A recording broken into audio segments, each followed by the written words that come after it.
Okay, I am going to talk about two methods to stop sinning. One of them is a natural method that a Christian or non-Christian employs, and it works most of the time, sometimes. And then we'll tell you a second method, which is supernatural, which enables you to sin no more. So we're going to look at both of those methods. Now, first let me show you what I've been doing this week. This is a painting that I did, working on right now, and there's another one that I did recently. So a couple of them, that's what I do. I've actually been painting this morning, and then I run up and work on my notes and go back and paint some more. So it's what I do, especially during cold weather. Here's one I just got laid out. I'm working on now. It is developing rather nicely. That's also from Cane Creek around here, not too far from my house. And here's the one I just finished before that one. Another Cane Creek. I think I caught a bass right there. A smallmouth bass. Move in, give you some detail.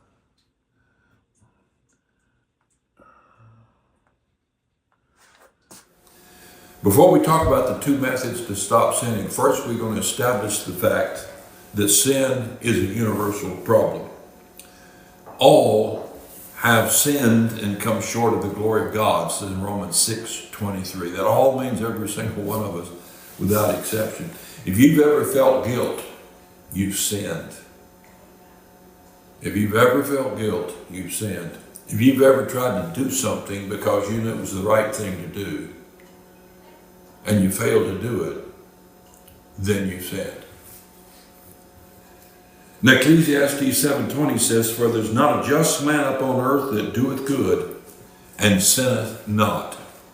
That's a big statement. Not a just man. No pope, no preacher, no mama, no grandma, no one upon the face of the earth. Now, there's people that don't fornicate, lie, cheat, steal, smoke, or overeat. That if you lived with them for a week, you'd say, well, they don't sin. But when you consider the heart and the sins of omission, the things we don't do, the selfishness in our life, the pride, the self-pity, all the different emotions that we have that are self-advancing, then you find out we're all sinners. Romans 3:12 says, "They're all gone out of the way. They are together become unprofitable. There is none that doeth good, no, not one." And then John said in 1 John 1:10, "If we say we've not sinned, we make him a liar, and his word is not in us." Now that being settled, God commands us to not sin. He expects us to not sin. He's made provision for us not to sin. Furthermore, we expect it of ourselves if we have any moral fortitude at all. A good person, a righteous person, a Christian, even non-Christians, good people, don't decide, I'm going to go out and sin today. They'll decide, okay, during my life, I'm going to be a sinner. If you ask people, are you a good person or a bad person? Most people tell you I'm a good person. Why? Because they try to do what is right most of the time. And that's their commitment in life, to be good. But God commands us to sin not. Psalm 4:4, "Stand in awe and sin not." There in the Old Testament. 1 John 2:1, "My little children, these things write unto you," that's the scriptures, "these things write unto you that you sin not." The Bible is written, portions of it in particular, are written so you can stop sinning. Now that's left out of a lot of Christianity today. Most Christians have settled into the acceptance of their sin and the sin of others, and they live and wallow in a pitiful condition of self-condemnation John 5:14, afterward Jesus findeth him in the temple and saith unto him, behold, thou art made whole, sin no more. So here's a man Jesus had healed, and he told him, don't sin anymore. Why would he do that if it were impossible for him to sin not? 3 John 11, behold, follow not that which is evil, but follow that which is good. He that doeth good is of God. He that doeth evil hath not seen God. There's a big assumption in Scriptures that if you do evil, you're not of God.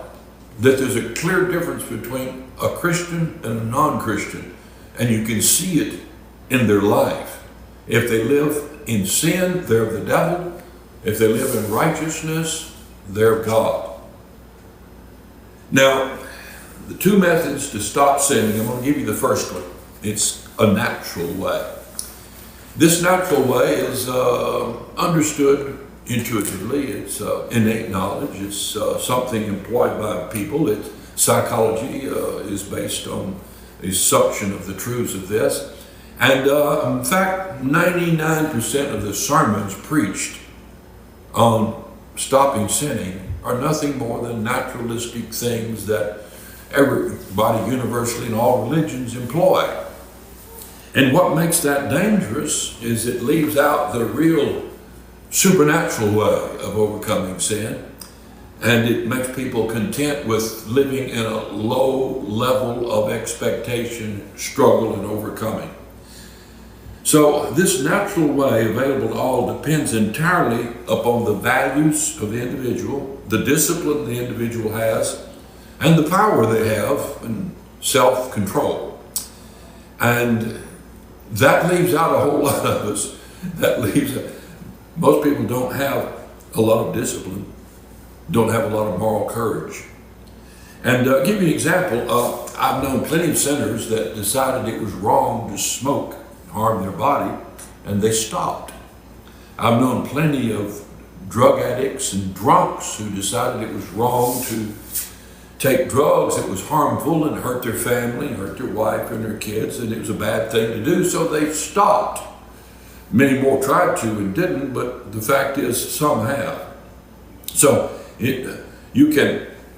now what happens is the Christian thinks the difference between him and the average sinner, where the average sinner too wants to stop sinning, is that he asks God to help him.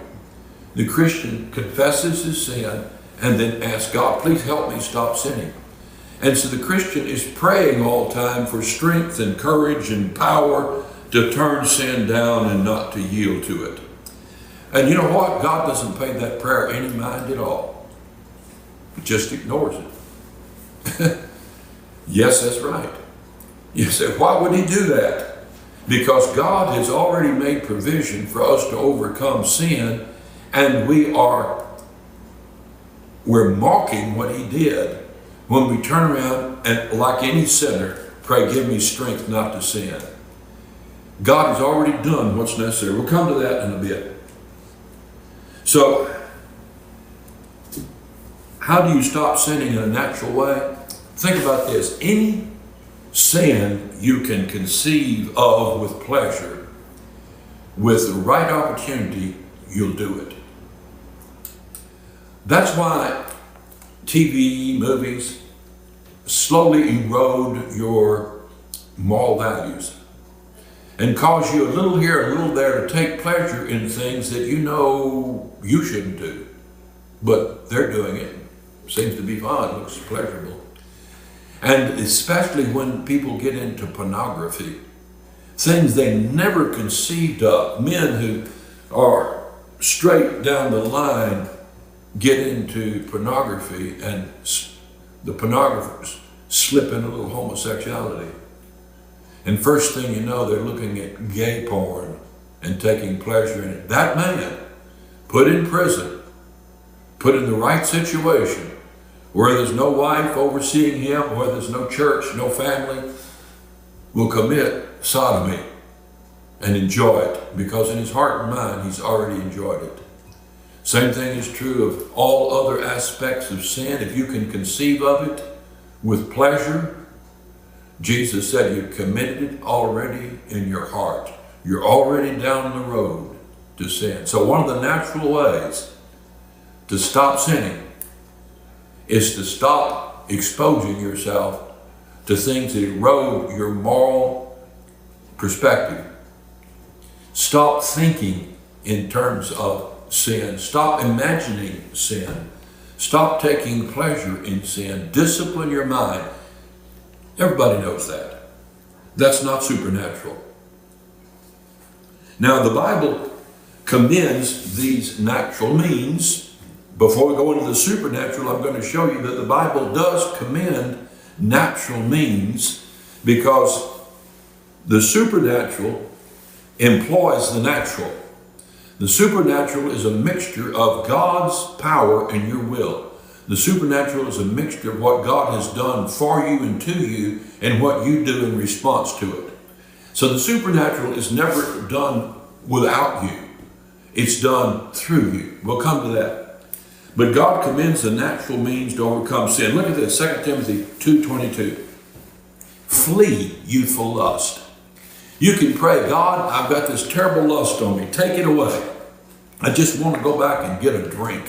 I just want to smoke this pot. I just want to take these drugs. I just want to eat this food. I just want to look at this pornography. I just want to commit adultery. It's a powerful lust on me, God. Please help me. He's ignoring that prayer. God, please stop this from happening. Stop me from sinning. He's ignoring that prayer. He's already told you what to do in the natural if you want to do something. He said, what? Flee youthful lust. You know what that means? That means get up and run. That means turn your computer off, get rid of it if necessary. That means leave the place where you're being tempted. That means don't go down to the bar where there's drinks and drugs going on. Don't associate with the people that are going to be a source of temptation. Flee. That's your job. Flee. Till you flee, nothing God can do for you. You can't have it both ways. You can't live in lust and overcome at the same time. You can't slip up to the edges of sin. I need something round. Hand me a plate or a skillet or something. Let me go get an illustration here. All right, here comes my helper. All right, this is the way it works. Right here on this globe is a place of balance where we should stand. Down here is falling into sin. Now, this is lust right here until the act of sin is committed. What people want to do is they want to think about the sin down here and the pleasures it would bring. And then they want to indulge their thoughts, their imaginations in it, maybe in media of some sort, or daydreaming, or whatever, or flirting with the girl at work or the guy. Whatever it is, it's departing from the perfect place of equilibrium and balance and maturity and discipline, and beginning to walk down that road towards sin, expecting to come back and come back and come back until one day you go too far and you fall and you say, I fell into sin. Oh, you climb down into it one step at a time over a period of time. So the Bible says, flee youthful lust. Get away from it. That's your job. Now that's a natural thing that you can do. Doesn't do you any good to tell God to help me. God's waiting on you to take the act, to hate the sin and flee it. This is fun because I'm giving you truth that's going to change your life. And then it says, this is 2 Timothy 2:22, flee youthful lust, but follow righteousness. Follow. That's walking. Follow. Flee the lust. And then follow after what? Righteousness, faith, charity, peace with them that call on the Lord out of a pure heart.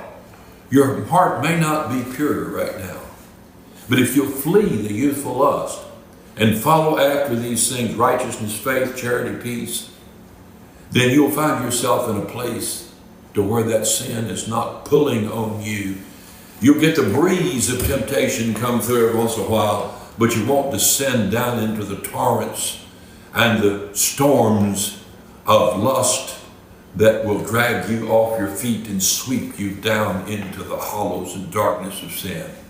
There hath no temptation taken you, but such as is common to man.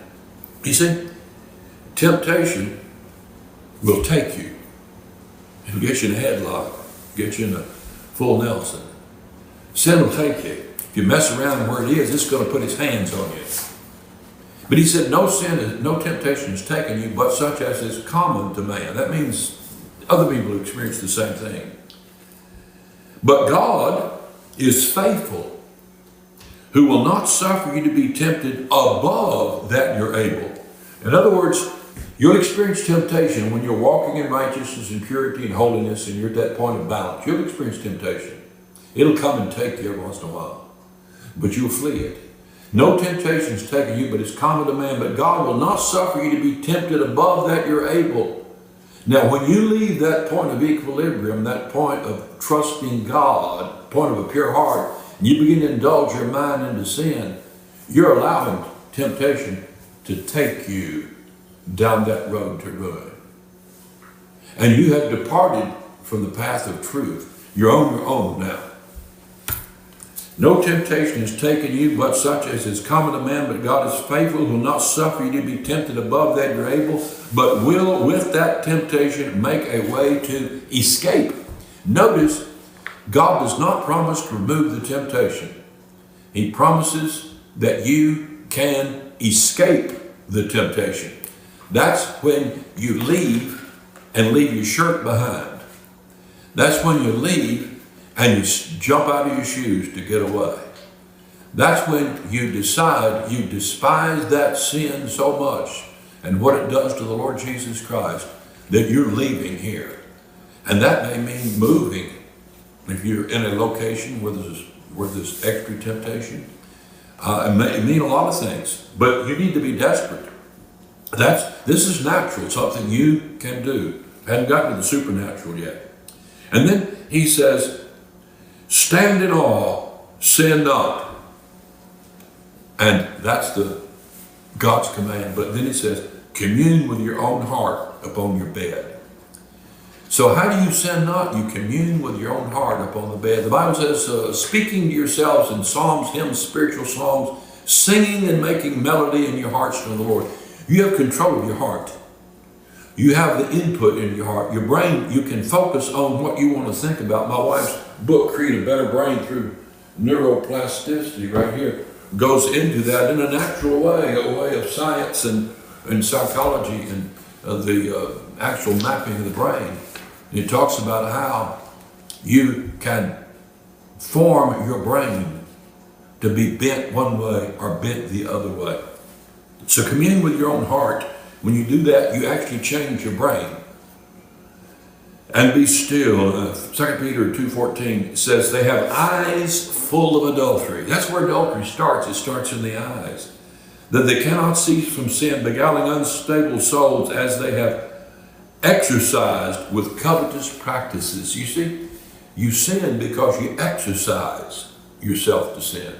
Like we said here, you exercise yourself to sin. You move toward that sin so you can feel the hot breath of sin and take a little pleasure and then move back to central position.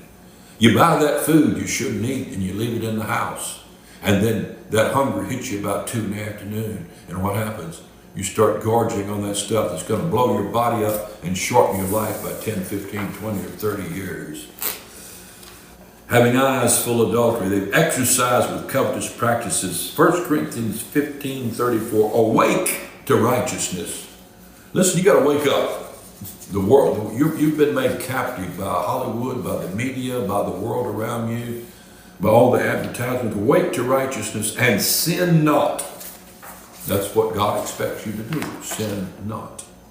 As obedient children, this is 1 Peter 1:14, as obedient children, not fashioning yourselves according to the former lust in your ignorance. Now, you know what fashion is, that we put on their fashion and it's what's popular. He said, don't fashion yourself according to your former lust. If you do that, if you exercise your mind, your heart, your activities the same way you used to, you're fashioning yourself according to your former lust. And it's going to end tragically. He said, be holy in all manner of conversation. Keep your conversation holy. It'll make a difference in your actions. Be holy, for I am holy, he said. That's what God expects of us, holiness. The church has slipped far away from God today. It's no longer holy. Philippians 4:18, finally, brethren, this is very, very good natural thing that you can do. Finally, brethren, whatsoever things are true, whatsoever things are honest, whatsoever things are just, whatsoever things are pure, whatsoever things are lovely, whatsoever things are of a good report, if there be any virtue in these things, if there be any praise, think on these things. That's what God tells you to do, to think on these things. If you've been living a long time now and yielding to sin and polluting your mind with garbage and stuff, you need to get 2 books. You need to get my wife's book here. You need to get my Romans commentary where I go into that. I also got free online Romans teaching verse by verse that Adam put right up there where they can get that. Set your heart and your soul to seek the Lord. Aim it, set it. That's your job. Proverbs 23:7, as he thinketh in his heart, so is he. So what you think is what you are. Deuteronomy 32:46, and he said unto them, set your hearts unto all the words which I testify unto you. So our best efforts will be limitedly effective. In other words, all these things, a sinner could do all that I've told you to do so far. A sinner could take that and put it into practice, and many of them do. And they live better lives than a lot of Christians I know. So it's within your power to sin not. If it's true that it's impossible for a human to stop sinning, then how in the world could God command us to and hold us accountable when we don't? He expects us to. Universally, no one has. Everyone's sinned and come short of the glory of God. But there's a way made, and we could avail ourselves of it. It just testifies to the utter depravity of the human race, self-appointed depravity, that we don't stop sinning. So our best efforts will be effective only in a limited way, but not satisfactory to God and not satisfactory to ourselves. You know that. You're not satisfied. You know you failed. You know the more. You know there's another way. You've talked to God. You've said, help me out. He's not done it. You've been left your own devices, but you failed to exercise the devices God has given you to overcome sin. Now, there's another way. There's a way that God has given to the Christian, and I've gone too long. So I'm going to stop here, and we will give the supernatural way to overcome sin, which is perfectly 100% effective. And you will be delivered from all your sin. In the meantime, if you want to get my Romans commentary, it's free online. Is that right, Adam? Yes. Okay, right there, get it and download it, and look, especially when you get to well, go through the whole thing, because where it gets how to overcome sin gets in chapters 6 and 7 and 8 in particular, but you won't understand it if you don't get 3, 4, and 5 and there before that. So look at that carefully. And so I'm going to stop now because I've gone a lot longer than you can usually tolerate. So see you next time.